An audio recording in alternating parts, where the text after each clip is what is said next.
So today we'll talk about two architects, Bruno Taut and Carlo Rainaldi. Let's start with Bruno Taut. We'll read a little bit about him.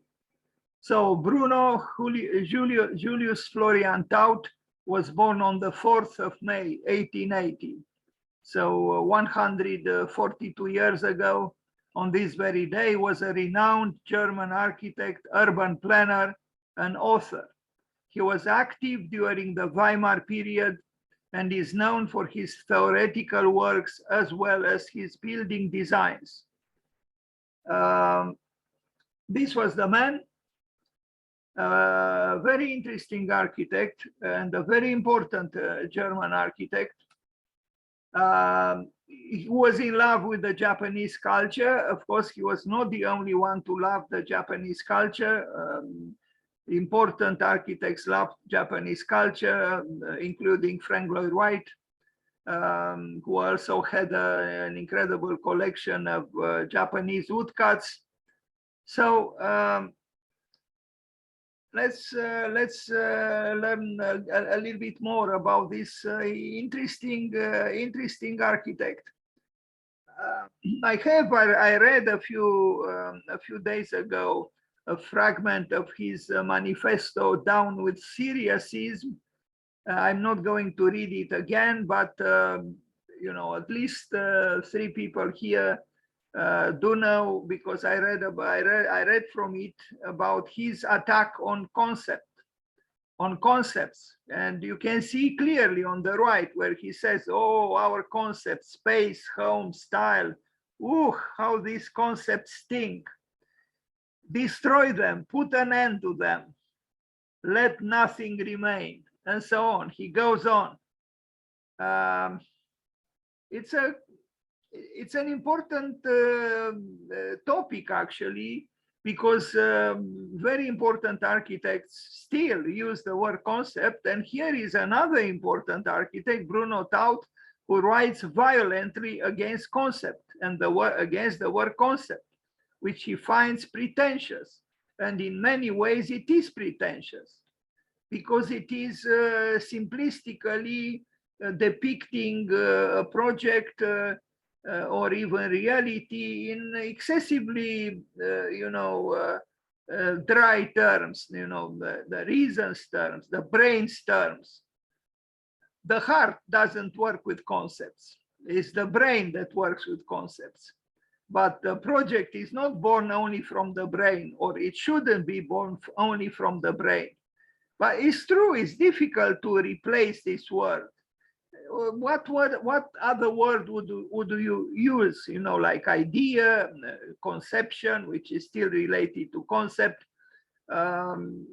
It's difficult. Sometimes it's difficult to find a replacement for this word, concept. But in the case of Bruno Taut, he was at war not just with the word concept, but also with the pretentiousness of academia, with the seriousness. He was himself a very serious architect and an accomplished architect, but he was against seriousism. And you see there in the title, Down with Seriousism.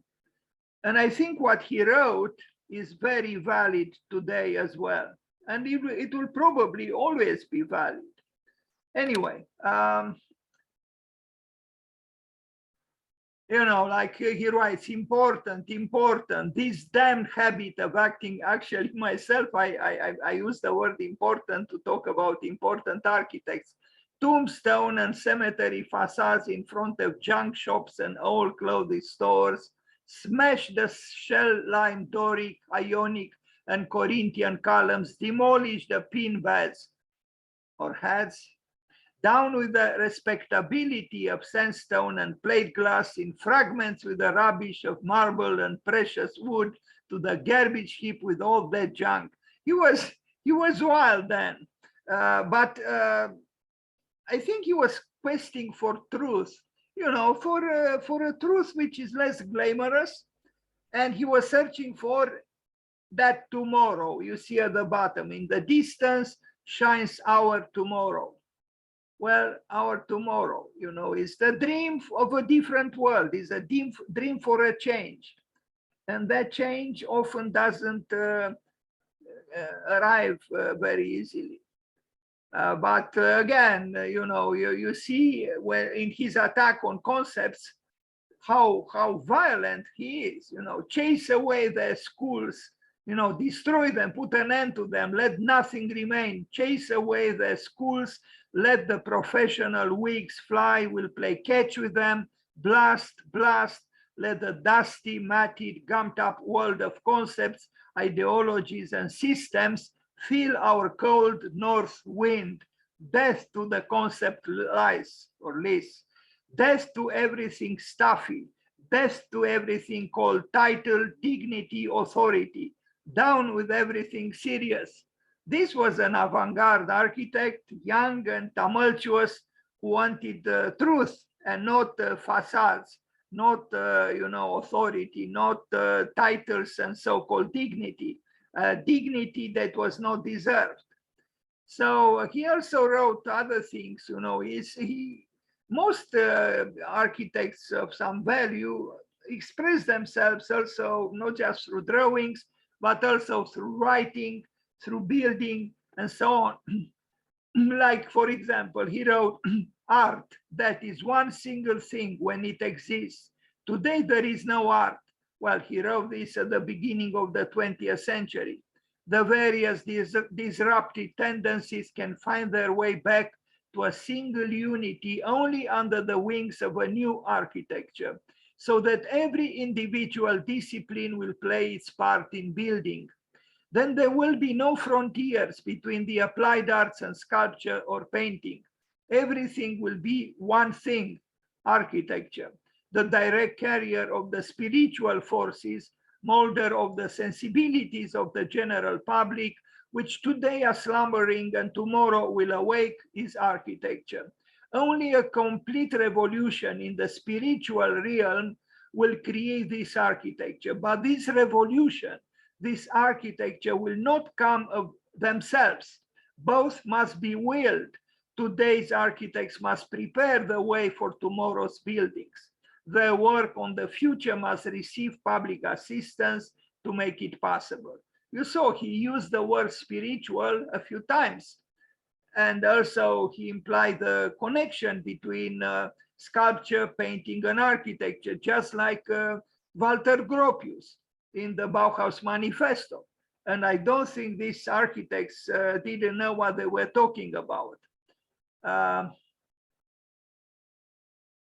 Look at this, again, provocative statement. The layman, the woman, and the child will lead the architect further than the inhibited specialist.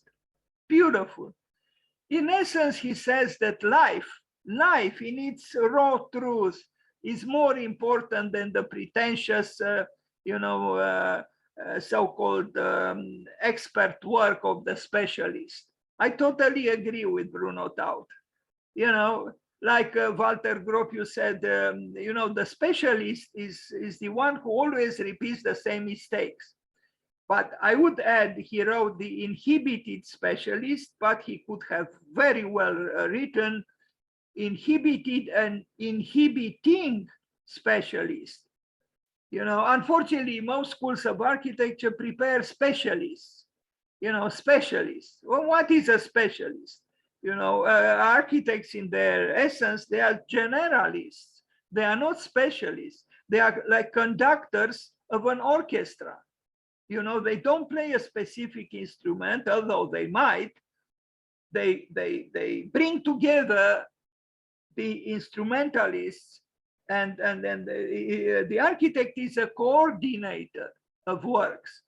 So when Bruno Taut says the layman, meaning the man on the street, the ordinary man, the common man, the woman and the child will lead the architect further than the specialist. Obviously, such a man would have had a hard time with authority and so on, because he was radical, wasn't he? Anyway, here you see kind of a text, again, some kind of a manifesto he wrote together with Gropius, Taut, I don't know who the other person is. What did he write here? Are not we who are at the mercy of all devouring society, parasites in the fabric of a society that knows no architecture, wants no architecture, and therefore needs no architects? For we do not call it architecture to give a pleasant shape to 1,000 useful things, dwelling houses, offices, stations, markets, schools, water towers, gasometers, fire stations, factories, and the like. Our utility in these matters, by means of which we earn our living, has nothing to do with our profession, any more than any modern building has anything in common with Angkor Wat, the Alhambra, or the Dresden Zwinger. We talked about the Dresden Zwinger just the other day, when we paid homage to Peppelmann, its architect.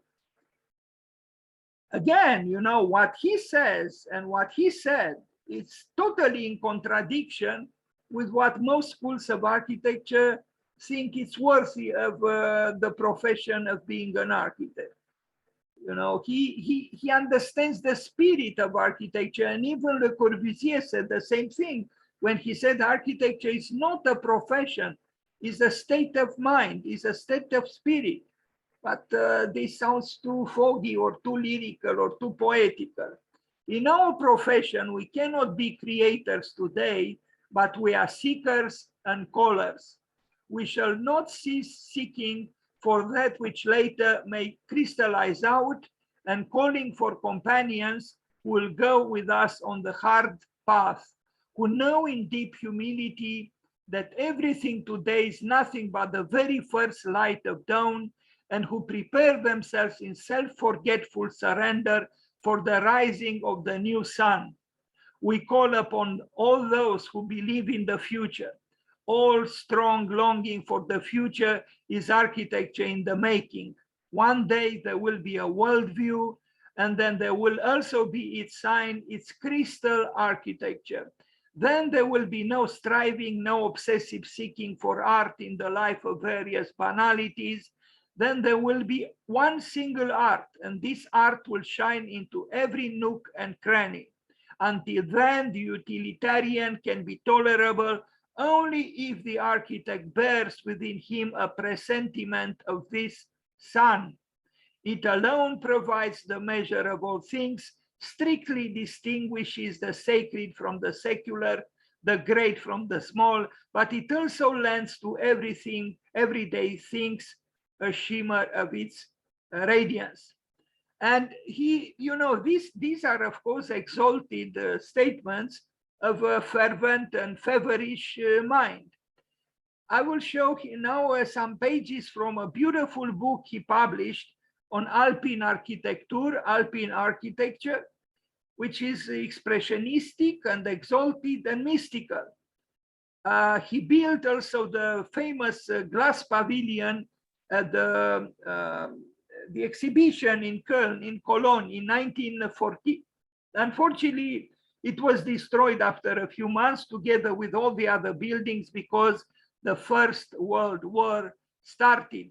But this is a very famous creation of Bruno Taut, and if only for this building, and he deserves a great position within the history of modern architecture. The glass pavilion by Bruno Taut, which he built at the Werkbund exhibition in Köln, in Cologne, in Germany. These are, modern recreations, either digital or I don't know how. This is an image of his proposal for the Chicago Tribune competition in 1922. So this year there will be the centennial of this exhibition, and I wrote the text for a possible competition, for kind of a metaphysical tower. If you are interested, I could send it to you. This is a housing complex he built in Berlin. in this, you recognize the horseshoe shape. Anyway, I wish I had the other presentation with me, but it's still, you know, an imperfect homage, but still an homage. Because it's a little bit, as you see, not very organized, and I apologize. This is an interior of the glass pavilion that he built in Köln or Cologne, another one. So again, this building was built 118 years ago, in 1914. And it's still, in my opinion, strikingly, you know, innovative, and you know, I feel, because I know that it was born in 1914, but still has a, you know, a level of, if I am to call it modernity, which is appealing to us today as well. Well, this is not by him, it's by Sir Norman Foster, but somehow I saw that, you know, some parallels could be seen, both, you know, because of the exterior of the building. Of course, the tower by Foster is much taller, and so on, and it's not going to be easily destroyed. Another drawing from Alpine Architecture. You remember that I read about the sun. You know, this is again the sun, the, you know, the God's son, if I am to you know, express myself in this way, is the, you know, an eternal symbol of, you know, of the infinite, and you know, the primordial force that generates life. These are the drawings of the glass pavilion by Bruno Taut, and indeed it was, you know, although a small building, but not small in terms of quality and in terms of meaning.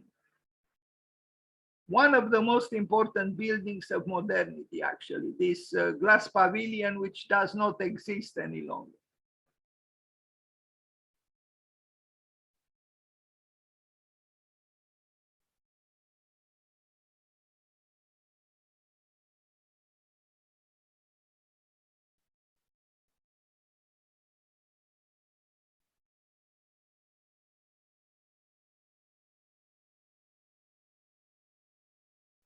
What is interesting about this building is that, you know, it's based on the circle in plan, as you can see. So it could have been, you know, it could have evoked some kind of classicism, but because of the section and the elevation, you know, it's somehow there is a Gothic or Gothicist or even Islamic touch here that brings in the spiral. So the spiral is implicitly present in some kind of a conjunction with a circle, and I think he was able in these small buildings to bring together certain opposites, you know, like classicism, romanticism. You know, it's you have the circle, you have the spiral, you have the web, you have the spiral is, you know, present here rather explicitly. An interesting work, you know, it escapes, you know, easy, you know, categorization.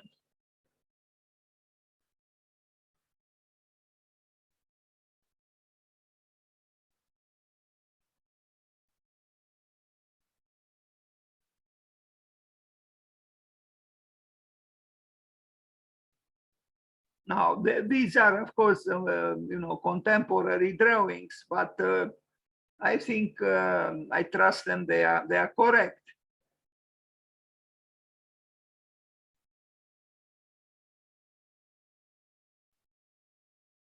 I remember drawing Levius did for the Epicyclarium, as he called it, you know, kind of a temple lighthouse this in a way is something like this too, you know, it's maybe some kind of a, you know, glass temple for a god we don't know yet how to name or to call. It's Bruno Taut was a mystic, and although he had also very strong social concerns, and in a way he was also a social worker in the field of architecture. But this building shows something of a longing for something that is not exclusively of an utilitarian order. Interesting work.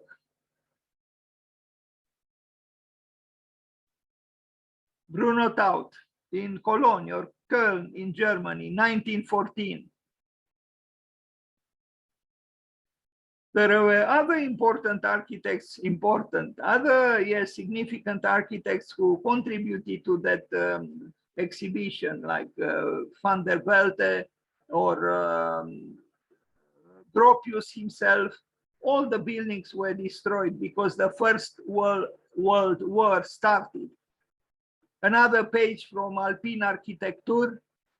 Truly, again, these are exalted and exalting drawings, watercolors. This man had the vision of some kind of a golden age. Another one, you see the presence of the sun, very, very powerful. What we see here is the example of the architect as a dreamer. I know that architects are discouraged to be dreamers by many schools of architecture, but in my opinion, the best architects are nothing else but dreamers. And some of them are able to bring to reality what we call the dream. Like this was built.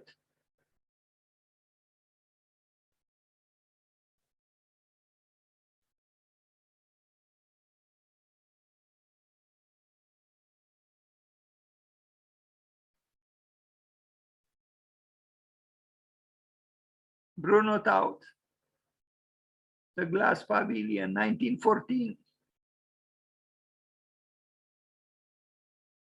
Again, a page from Alpine Architecture.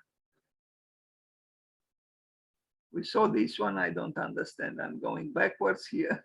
I'm really sorry. This presentation is, I'm not proud of.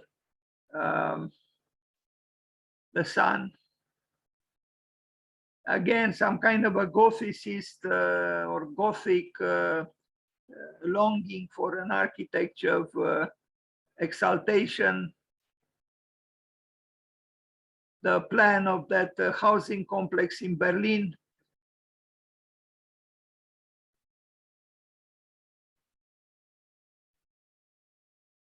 Now, you know, this thing, you know, if it belonged to a horse, brings good luck in the you know, public mythology. Maybe that's why he made it like this, you know, to symbolize some kind of a lucky housing complex. Again, a page from Alpine Architecture. This presentation is terrible. I don't understand. I really don't understand. I think it was a sketch for the tower for the Chicago Tribune. His competition entry, he didn't win. Raymond Hood won the competition, but apparently the best work in the opinion of the critics was the one done by the Finnish architect Eliel Saarinen.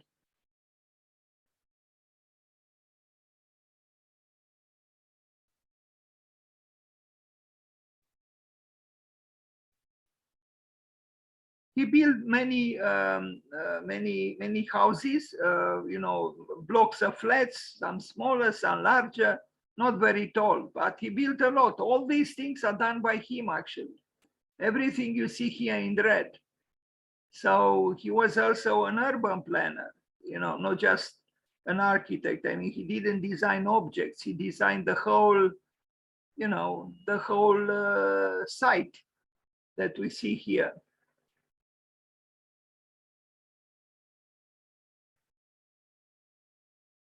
In Berlin.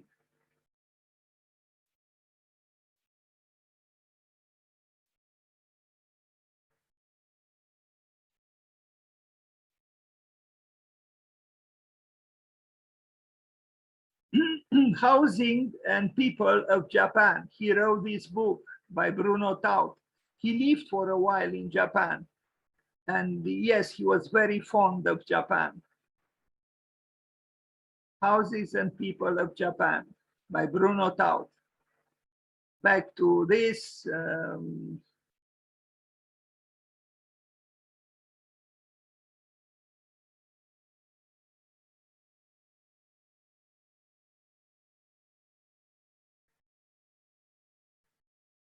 Now you see there is, you know, he was an avant-garde architect at that time, and actually he changed because from Japan, he went to Istanbul, to Turkey, where he was invited to teach. And there, I hope I have here images of the house he built for himself in Turkey. He was accused that, you know, he kind of got rid of his avant-garde stance and became more, in a way, more of a conformist architect, if you can believe it, because I just read, you know, what he wrote, and you would say impossible this man to be considered a conformist.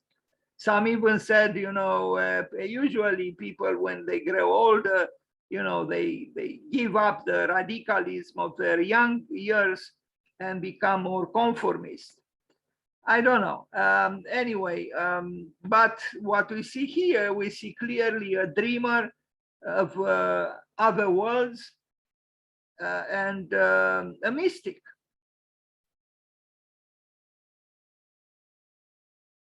An utopian.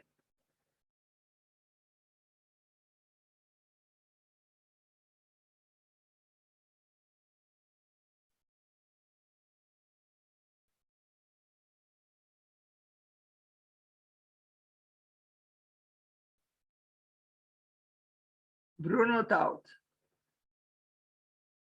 It is his birthday today. So in 1914, Bruno Taut built his glass pavilion at the Werkbund exhibition in Cologne. The phrase above the elevation drawing says in German, the Gothic cathedral is the prelude to glass architecture.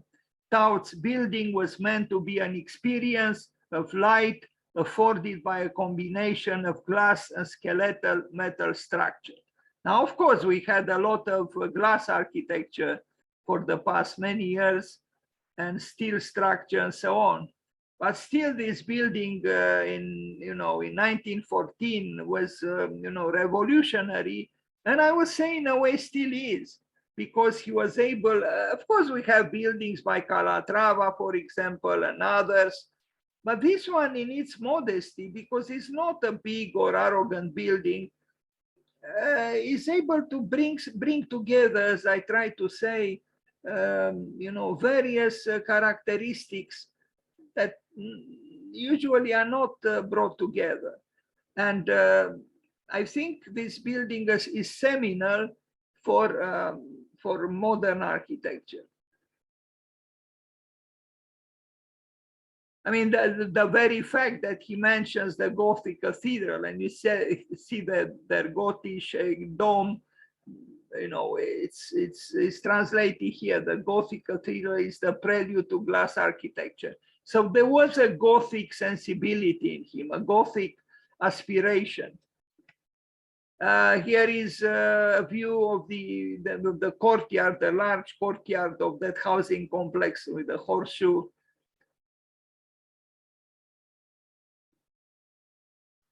This is a house he proposed. I don't know if he built it, a round house, as you can see, with a pole in the center, in a way, a very primal house, and interesting, actually. A very small house. You see, there is a desk there with a table with two chairs, And you have the bathroom and the little bedroom and the living room, which is, you know, it's really a small house.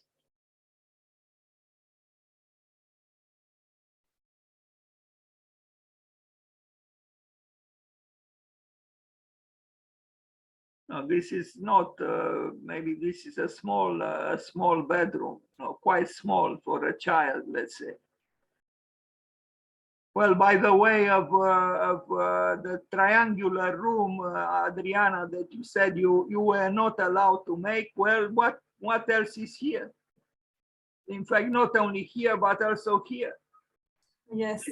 This is triangular. It's just that, you know, one side is curved, but it's a triangle. And here you have a triangular configuration as well. Bruno Taut, one of the important modern architects.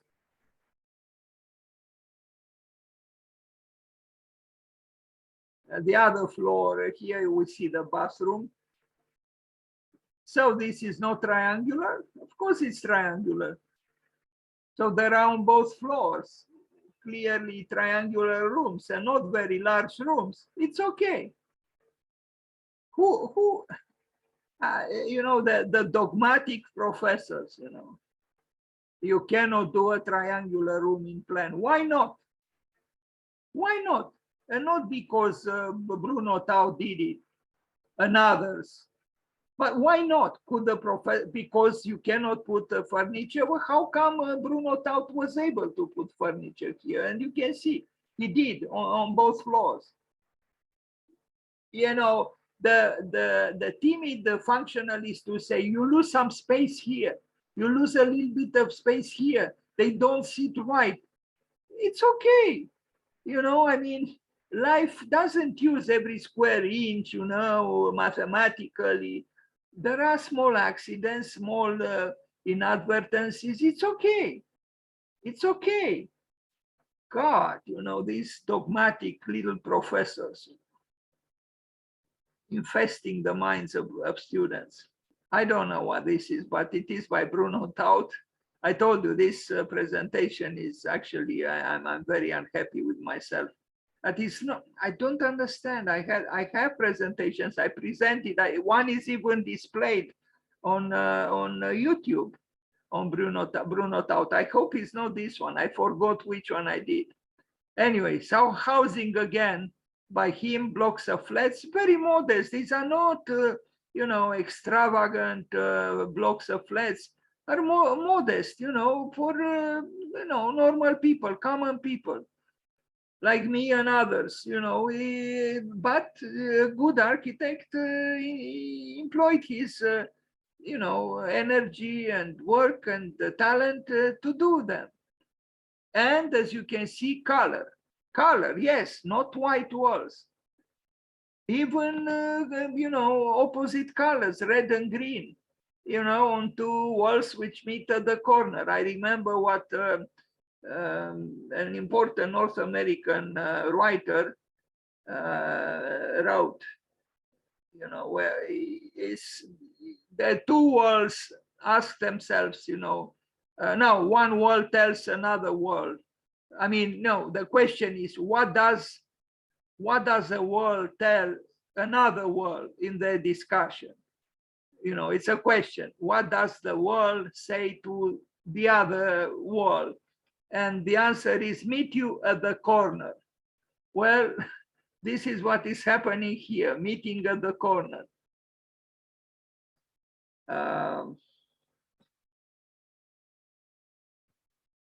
Okay. Blocks of flats. It's okay, but they are different. There is a difference. There is a difference. You know, there is a difference because there is a spirit here at work. It's the spirit of Bruno Taut. The buildings are modest, but even in their modesty, the buildings are by Bruno Taut, not by someone else. And they are rather sweet and rather almost vernacular, you know, if I can say something like this for a block of flats. And with something almost traditional. You look at the windows, the small windows, the almost square windows. I would say they are very sustainable. No, they don't use here a lot of glass, and I'm sure they are cozy and sweet. Anyway, we saw this one, the glass pavilion. This is the cover page of the book, Alpine Architecture. It happens that I have this book. I don't know where it is, but I do have it. When I purchased it was, I don't know, $10, $15. Now it's a few hundreds. It became very expensive. I don't know why, unless one is lucky to find it. It's a fine book, but it's not a, even the publisher, Preston, is not a prestige. I mean, it's a commercial publisher. This book became immensely expensive. The last time I wanted to purchase it for someone, and it's a few $100. Anyway, these are pages from the book, Alpine Architecture. We saw already some. Here is the man. I like Bruno Taut, a troubled man, I think. I mean, he's elegant, but still troubled. I like troubled people because I'm troubled too. We saw this. Well, we didn't see this page, but we saw already. I think you'll probably dream tonight or have some kind of, during the night, you'll have images of his glass pavilion popping up in your mind, in your imagination. Here is some kind of collage or rendering made in the present with the Cologne Cathedral. Well, it's much bigger actually, but maybe this is placed on some kind of a hill, imaginary or real, in Köln, in Cologne. 1914, when the terrible First World War started. And in not much later, the Second World War started. And now we have another war, humankind is never stopping.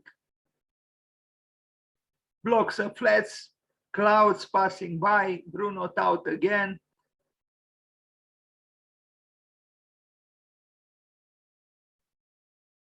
Bruno Taut and the Architecture of Activism. There is this book, and I like this title. I think architects should be militants, should be activists. It's important for architecture to stop, enslaving itself in the name of little lucrative jobs. It's important to fight for idealism, for ideas, for justice. Architects are too passive in general and too much accomplices of those in power. That's why even Louis Kahn, whom I admire and respect and even love, said, a painter can protest against the war by painting the wheels of the war machine square, but the architect has to make them round. And I would disagree with Louis Kahn.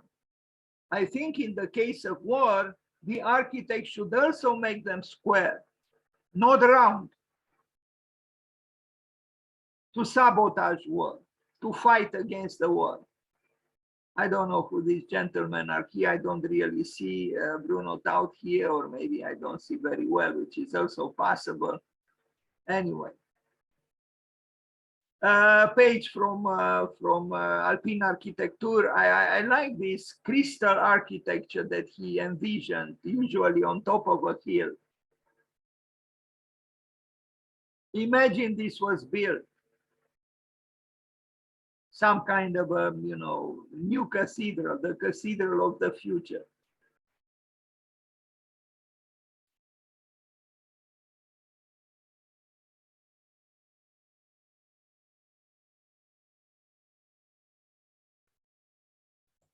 No, this was done by me, not by Bruno Taut.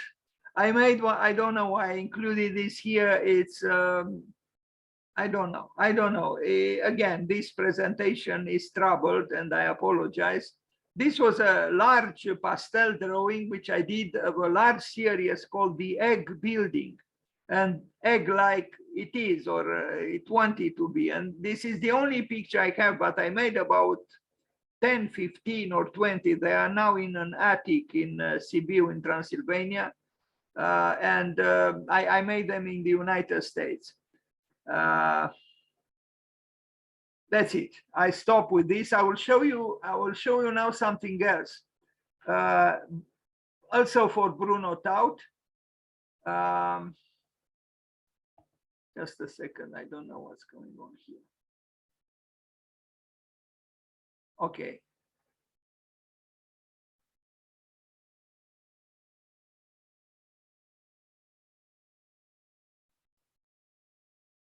I should read this.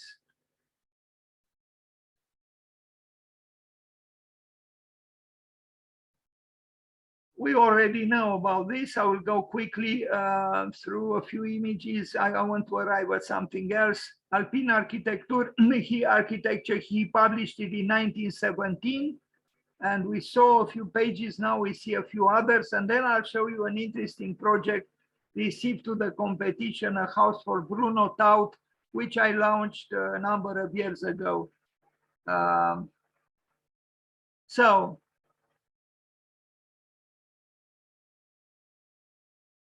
I don't know if he wrote this, I will read it. This proposal may seem adventurous and even pretentious, but at the risk of being treated as immodest and utopian, it must be made at least once. It should be merely clarify in a concrete form the tendencies that encourage one to build high and should not be looked at as an end in itself, but rather as a suggestion that brings us closer to the realization of what was identified previously as to the fulfillment of further aims. I don't know what, yes, that's what he wrote. The ultimate is always quiet and empty. The cathedral was the container of all the souls that prayed in this way, and it will always remain empty and pure. It is dead. The ultimate task of architecture is to be quiet and absolutely turned away from all daily rituals for all time. This is what he wrote in 1919. It's hard to believe that he wrote this because, again, most schools of architecture teach exactly about the daily rituals. But it was his opinion that the ultimate task of architecture is to be quiet and absolutely turned away from all daily rituals for all time. But that's what he wrote, you know, by the way of his exalted, utopian, mystical Alpine architecture. And the First World War had a strong effect on Bruno Taut and his later architecture because he became a pacifist. The ideas that he had created in the Crystal Pavilion of 1914 would be framed in a deeper context, and they became in the starting point of the architecture during the next years. Taut claimed that architecture had to find an alternative to the war ideology of that time, and it had to be connected with mysticism, as he used to say, without religion, there is no true culture, no art. This statement was framed within the concept of Geist and Volk, spirit and people, where the Geist spirit was the vehicle through the personal aspirations of the man, were close of the creations of the God. This really, I mean, we can talk the whole evening and several days and several nights about this, but I would agree with him. And in fact, so again, he said, without religion, there is no true culture and no art. Johann Huizinga said that you cannot have culture unless culture aspires towards some kind of metaphysics.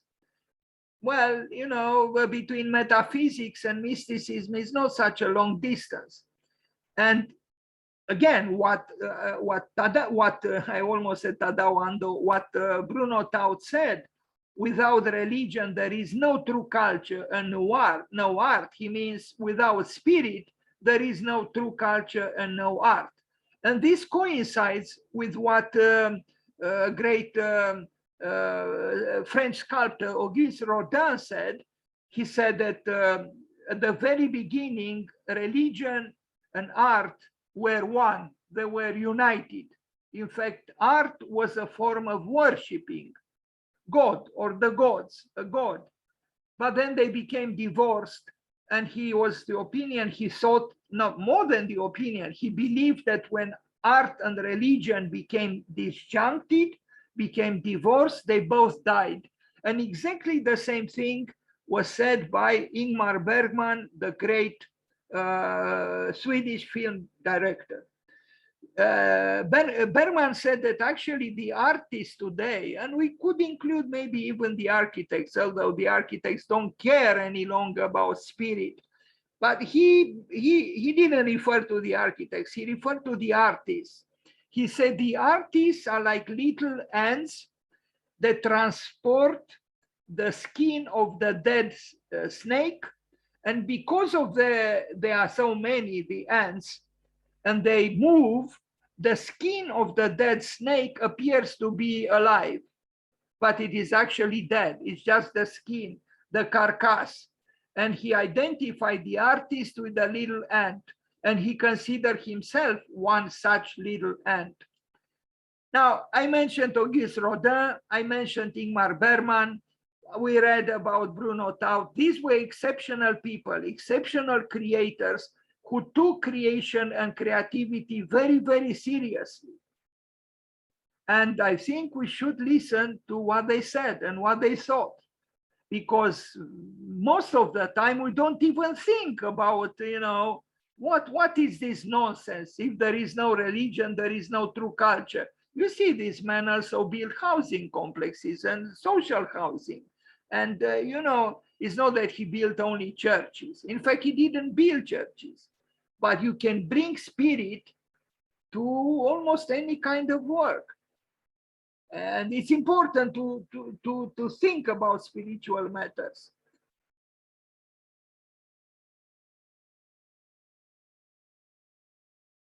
Now, in 1919, Taut published his book Manifesto, The City Crown, where from a rational approach, he established the basis of a new communal center, a secular space between the Gothic cathedral and the Asian temple. This is also interesting, and I didn't mention, indeed, in his work, there is some kind of, I mean, I infer this kind of meeting between the East and the West, or between the West and the East, the Gothic cathedral and the Asian temple. In these temples, the latest aim of architecture, its function, is devotion to beauty and a place for the spirit.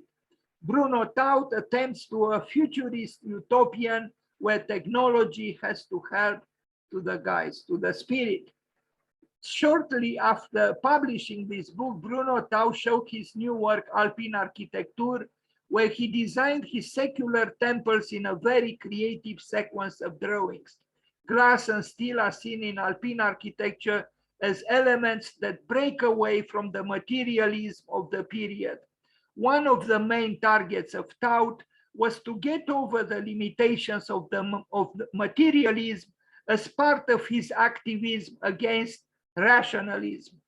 Glass was a synonym of the primitive purity and the paradigm of the innocence, an interior dream world that, instead of facing the ideological and social problems of the period, he enclosed in a crystal bubble.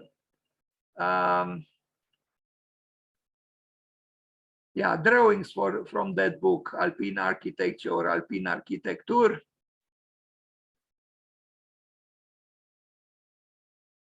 A utopia.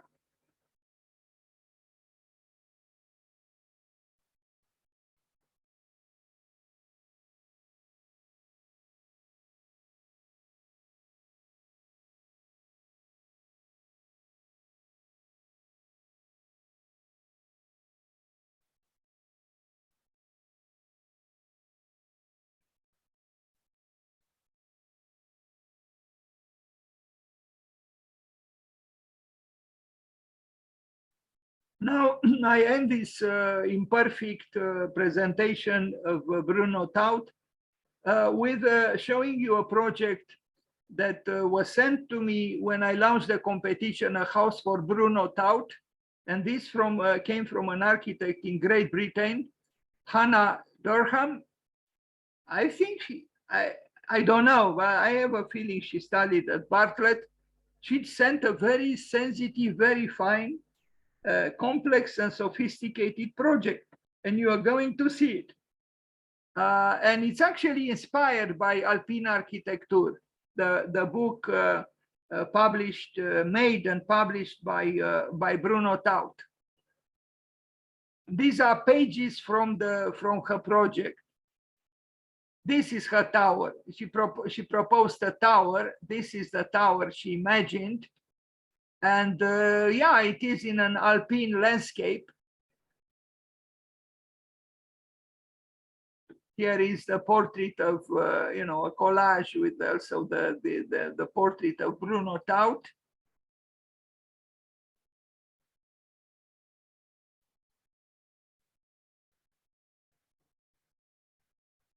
You see written at the bottom, Taut house interior.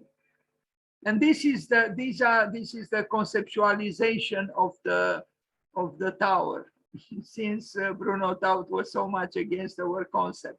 You know, how else to describe it? You know, look what she did here. She employed the upside down version of the glass roofing of the glass pavilion. But the tower is very interesting, and also look at the plans. They are all different. She really worked for this tower. You know, she tried to you know, there are also references probably to also his proposal for the Chicago Tribune Tower. She worked for this project. This is not just a sketch one does on the, you know, on a small piece of paper on the knees. You know, it's and the feminization of the tower I like very much. You know, the bringing fluidity. Unfortunately, because I don't know, I couldn't read what she wrote, but it's why she chose to do a tower and not just a little house, and very, in a way, feminine tower. You know, fluid. Here it is.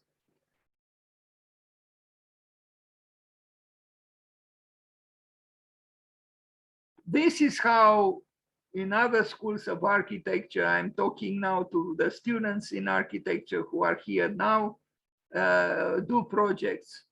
You know, very, you know, philosophical and lyrical, and yes, even if I cannot avoid the word conceptual. This we saw, that's it. So sorry again, this was not my best presentation. I apologize, but I think you did see a few things. And now we go to Carlo Rainaldi, the second you know, celebration today, if we am to call it so, a little bit generously, since the one on Bruno Taut was a little bit shaky.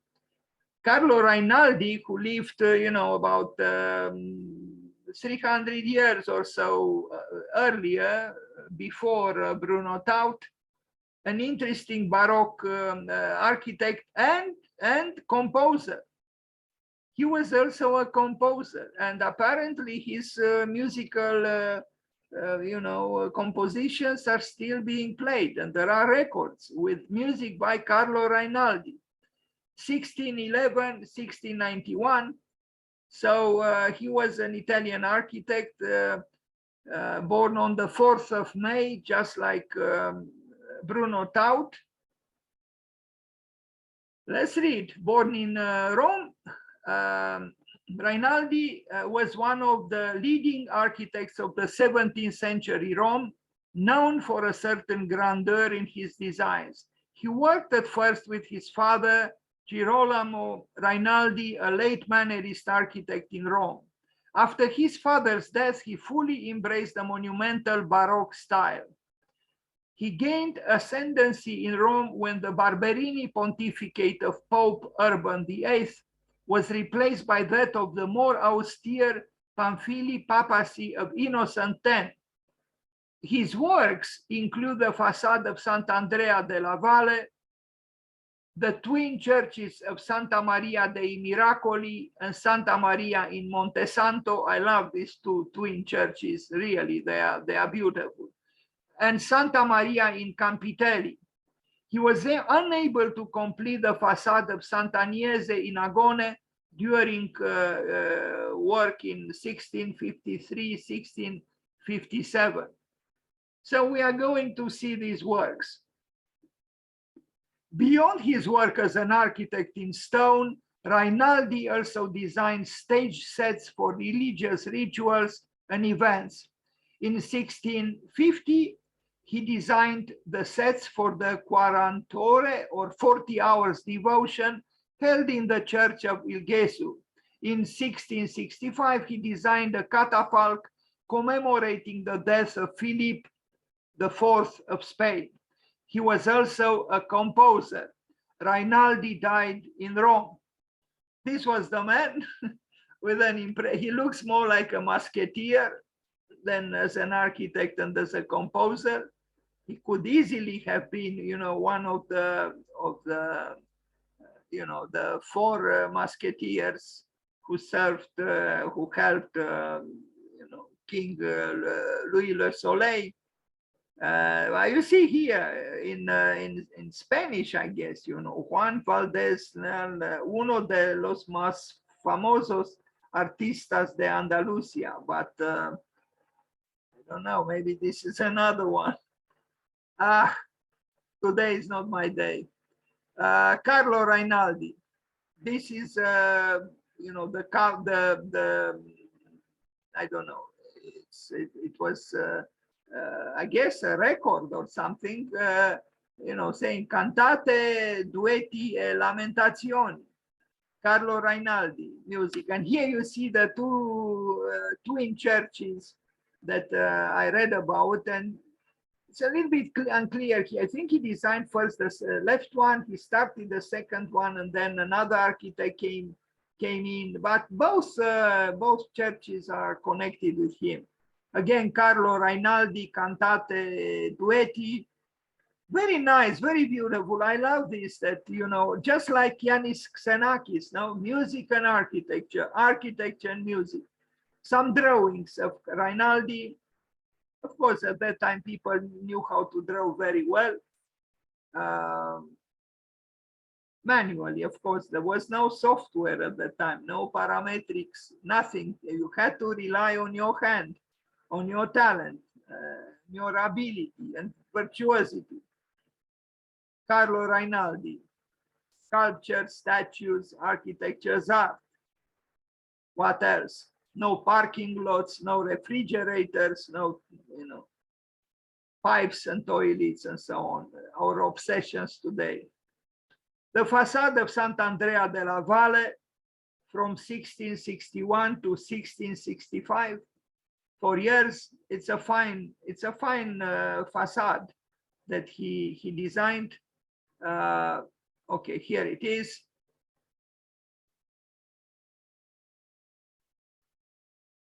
Of course, at that time you needed, humanistic interests, artistic interests, and you needed the talent to manifest them.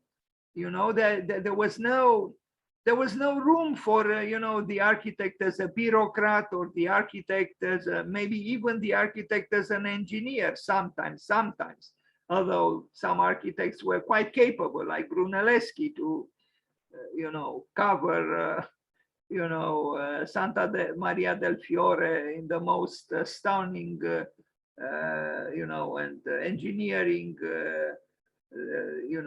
imaginable. Carlo Rainaldi, let's look back at this church, Sant'Andrea della Valle in Rome, Baroque through and through, but, well-balanced Baroque, although Baroque means a certain degree of excess, sometimes, more than other times, but it's still excess. The Baroque is about nothing else but excess.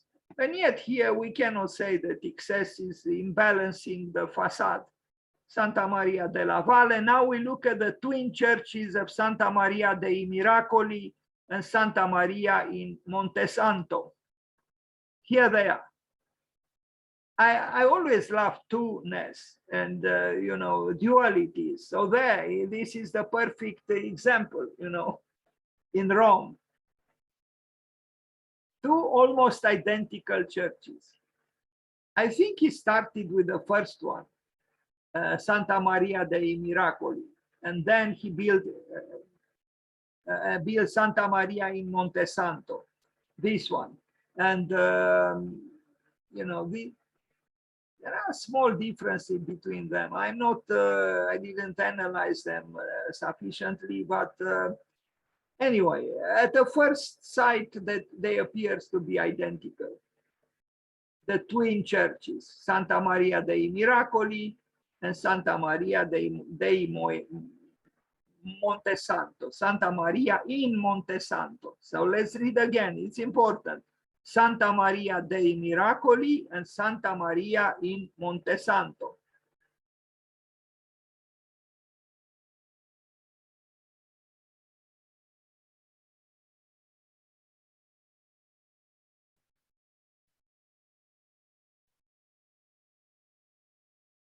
Rome. Carlo Rainaldi. I think this large square is called the Square of the People, Piazza del Popolo, in Rome.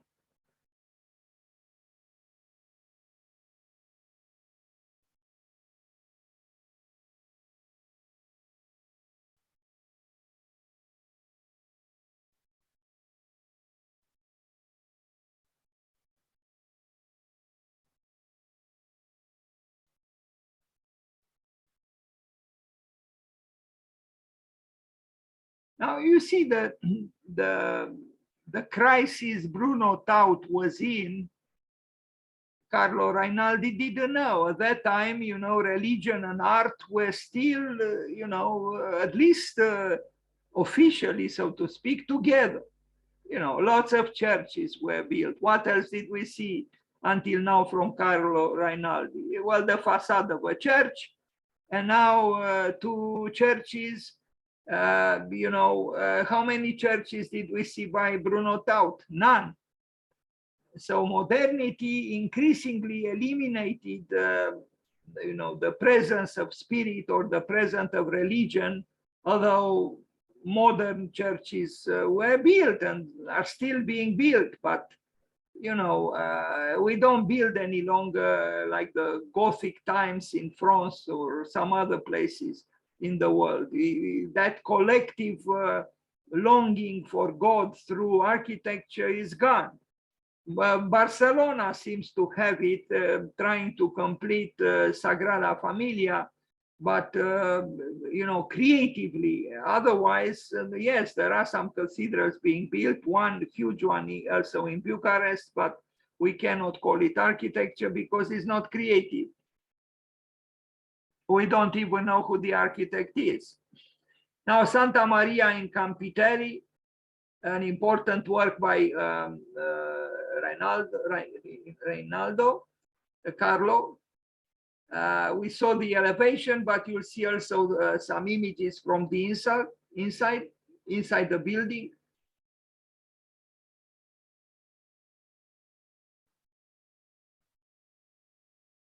Look at this. It's majestic. It's you know, it's almost a cosmos here. You know, it's everything. It's like an imago mundi. I like it very much inside, even more than outside.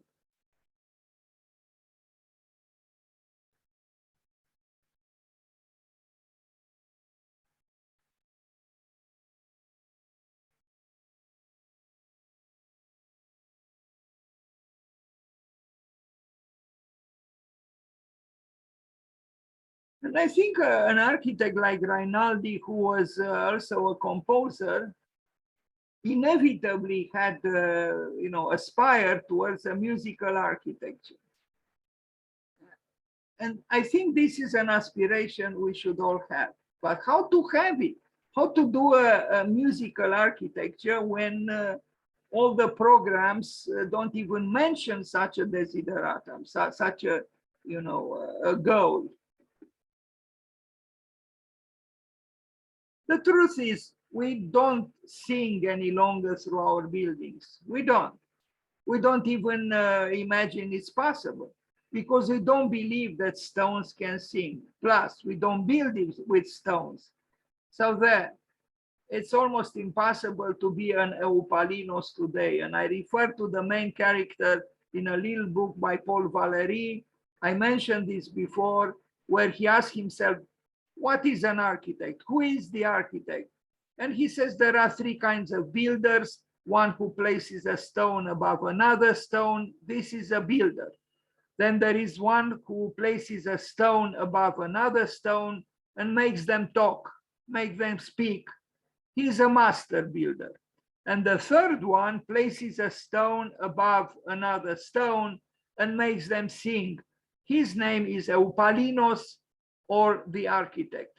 And I actually wrote an invitational text for a competition, which I'm going to launch in a few days, a house for Eupalinos, by the way of the centennial Yanis Xenakis, because I think it's very, very important to remember what is actually the essence of an architect. And it's very possible that Paul Valéry, the French poet who wrote Eupalinos ou l'architecte, Eupalinos or the architect, was correct.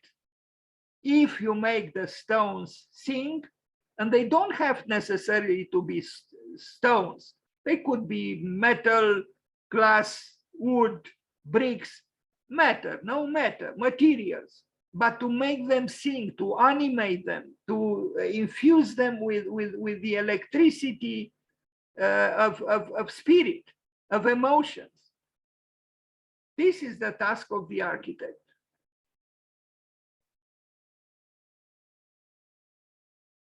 Oh, you could say these are just words.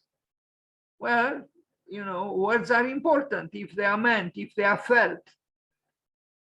Look at this beautiful interior that Rainaldi created. And I think it is a great church. It's musical. In my opinion, it's musical. It has structure, it has ornament, it has capriciousness, it has rigidity, it has everything.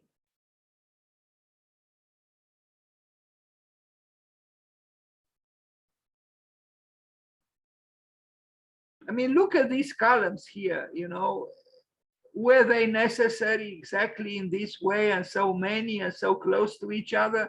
For structural reasons, probably not. But again, this was about music. You know, even in the case of Palladio, you see dancing columns. You know, it's I don't know if Walter Gropius was right that the work of the architect begins where the work of the engineer ends. I don't quite agree with Walter Gropius here, but there is some truth. You know, the engineer's task is not to make the stone sing. This is the task of the architect, who brings in the emotions. Sometimes the engineers are able to do it too, like the great engineers who become great architects. There were such great engineers.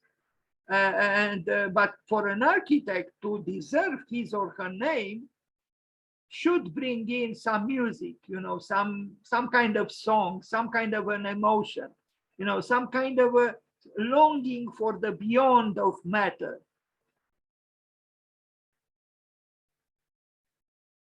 The apsidal part of Santa Maria Maggiore, and with this I end this also. Rather, I'm not happy with this presentation either, but we paid an imperfect homage to both.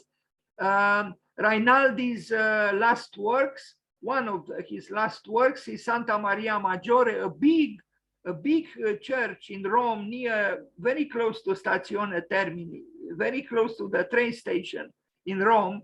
He only did the apsidal part, meaning on the west side the building. And here it is. You know, I think he did this part. Now maybe he worked more, not just the circular part, but this is the, you know, the western, the apsid of the big church. It's kind of strange because there is this you know, large stair, you know, the entrance into the church is on the other side, it's not here. But sorry, again, this today is not my day. This is east, it's not west. You enter the church at west. Maybe I had in mind these stairs, you know, because you might think that this is the entrance into the church. It's not. And you know, it's not supposed to be there. The apsid is where the altar is, and the altar is at east, where the sun rises. That's the symbolism. That's why most, well, all churches should enter, and cathedrals should enter at west and move towards the altar, meaning towards the east, where the sun rises. It's not a very graceful work here. I am not very happy with. I don't know what happened here. Plus, he was in charge with the apsid. He didn't do something else here. The whole building, I don't know who built it, but it's a big, big church, and the inside is very impressive. I should research who did the whole building. Santa Maria Maggiore, in again Santa Maria, because those in Piazza del Popolo also were dedicated to Santa Maria.